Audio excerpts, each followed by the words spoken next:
নমস্কার বন্ধুরা, মাঠের খবর চ্যানেলে তোমাদেরকে স্বাগত জানাই। তো বন্ধুরা, এই চ্যানেলে যারা প্রথমবার এসেছো প্লিজ চ্যানেলটি সাবস্ক্রাইব করে আমাদের চ্যানেলের একজন সদস্য হয়ে যাও।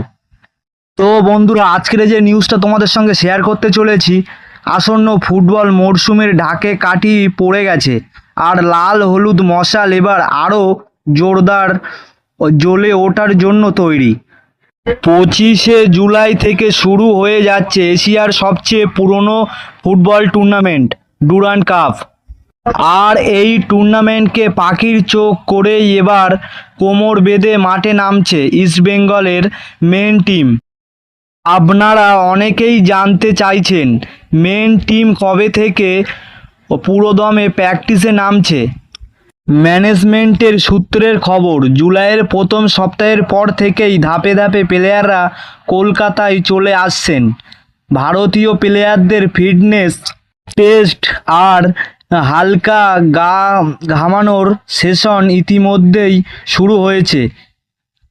ডুরান্ড কাপের প্রথম ম্যাচের ঠিক আগে, অর্থাৎ জুলাইয়ের মাঝামাঝি সময় থেকেই দল একেবারে ফুল ফেজড বা পুরোদমে প্র্যাকটিসে নেমে পড়বে, কারণ হাতে সময় কম।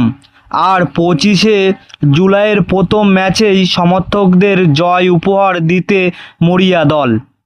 কিন্তু আসল প্রশ্ন হলো, আমাদের মেন্টর, ভারতীয় ফুটবলের অন্যতম সফল চাণক্য অ্যান্তোনিও লোপেস হাবাস কবে দলের সাথে যোগ দিচ্ছেন?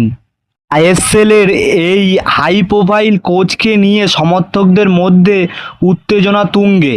জানা যাচ্ছে জুলাইয়ের দ্বিতীয় সপ্তাহের শুরুতেই, আনুমানিক 10 থেকে 12ই জুলাইয়ের মধ্যে হাবাস স্যার কলকাতায় এসে পৌঁছাবেন। এসেই তিনি সরাসরি দলের রিমোট কন্ট্রোল নিজের হাতে তুলে নেবেন।